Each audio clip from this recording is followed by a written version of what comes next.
kau. Lain kali kalau tak nak kena macam ni, bayar hutang tu. Aduh, sakit lah. Jujur lah, nanti aku bayar. Aduh, gaji pun belum masuk lagi. Lah 200 je kan? 200 pun duit ke tau. Aku bagi kau masih 3 hari je. Kalau kau tak bayar, aku pisahkan kaki kiri kau dari badan kau. Sakitnya.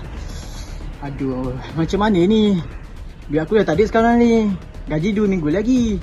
Sekarang macam mana aku nak cari duit ni? Aku tahu. Aku minta Kak Adam. Gaji dia lagi awal daripada aku. Assalamualaikum Adam. Waalaikumsalam. Farid. Ada apa kau datang rumah aku ni? Macam ni Adam. Aku sekarang ni ada masalah ni. Kalau macam tu, masuk lah. Kita bawa ke dalam. Jom. So, apa problem kau? Tengok muka kau serabut je ni. Ada masalah ke? Macam ni Adam. Aku sekarang ni tak ada duit. Nak kena bayar rumah sewa lagi. Nak beli baju raya lagi. Boleh tak minta duit sikit? Kalau boleh lah. Boleh tu boleh. Tapi berapa kau nak pakai? Sebab aku pun tak banyak duit sangat ni. Maklumlah, nak raya kan. Dah 3,000 macam tu lah.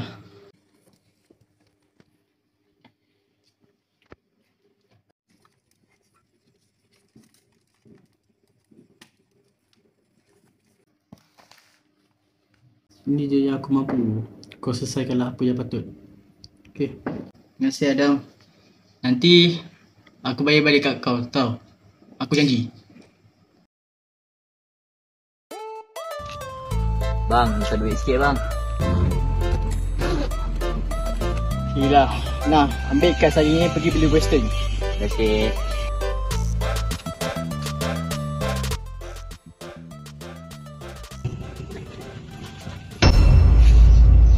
Lain macam kau sekarang Bila kau nak bayar duit aku? Ke kau nak aku pisahkan kaki kiri kau daripada kau sekarang? Ya, nah. Lebih 20 sen tu. Aduh. Masih baik 200. Kalau 2,000? Dah. Stoplah. Pemanu bantu ulun kejatuh cinta Kusidro dara urung jitari Sang putri raja paki bancara ne ucap cinta Dapat kedup hati lon dapat dup la ulun pandang body jih megup Keing ramping lagi biola mempesona Terasa lun rapa pangsan oi di klep mata lun rap berubah Oh, sejuk siut. Tak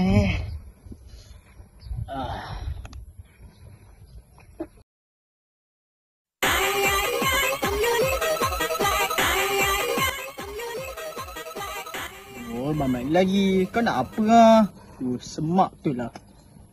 Aduh, macam mak aku dah. Tak aku gerak dulu lah.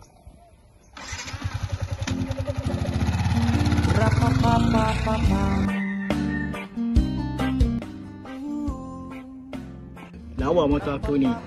Nasib baik dapat pakai wal suku. Yang penting cash.